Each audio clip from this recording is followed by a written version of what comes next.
नमस्कार, स्वागत आहे सर्वांचं आपल्या यूट्यूब चॅनलवरती। महाराष्ट्रातील संजय गांधी निराधार अनुदान योजनेच्या लाभार्थ्यांसाठी अतिशय महत्त्वाची अपडेट। मार्च महिना हप्ता वाटप संदर्भात ऑफिशियल नोटिफिकेशन आलेलं आहे आणि ऑफिशियल नोटिफिकेशननुसार जी तारीख देण्यात आलेली आहे, मार्च हप्ता नेमका कधी जमा होणार आहे या संदर्भात सविस्तर माहिती हवी असेल तर हा व्हिडिओ शेवटपर्यंत पाहणं गरजेचं आहे। त्यासोबतच चॅनलवर पहिल्यांदा आला असाल, पहिल्यांदा व्हिडिओ पाहत असाल तर सबस्क्राइब करायला विसरायचं नाही। चला तर मग सुरुवात करूया व्हिडिओला आणि जाणून घेऊया मार्च महिना हप्ता वाटप संदर्भात महत्त्वाची माहिती। तर या ठिकाणी स्क्रीनवर तुम्हाला दिसत आहे, पोर्टलवरती ऑफिशियल मेसेज आलेला आहे आणि लाभार्थ्यांना या मेसेजनुसार सूचना देण्यात आलेली आहे। काय म्हटलेलं आहे नेमकं मेसेजमध्ये जाणून घेऊया।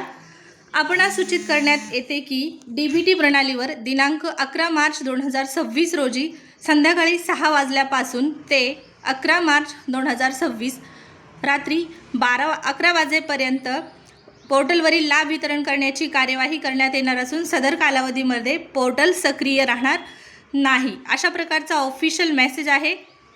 आणि या मेसेजनुसार आता सांगण्यात आलेलं आहे की 12 तारखेच्या 11 वाजेपर्यंत पोर्टलवर लाभ वितरण करण्याची कार्यवाही करण्यात येणार असल्या कारणाने पोर्टल सक्रिय राहणार नाही। याचाच अर्थ पोर्टल जे आहे ते बंद असणार आहे।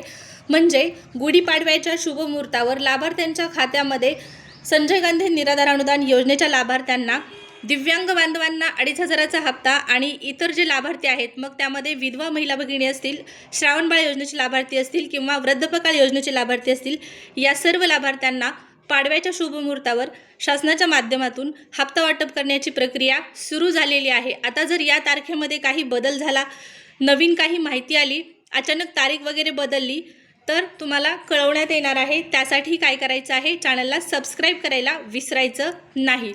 आणि इथून पुढे संजय गांधी निराधार अनुदान योजनेच्या त्याचबरोबर सरकारी योजनांची नवनवीन माहिती जाणून घेण्यासाठी सबस्क्राइब करून व्हिडिओला लाईक देखील करायचं आहे। भेटूया पुढच्या व्हिडिओमध्ये। या व्हिडिओमध्ये एवढीच माहिती। धन्यवाद।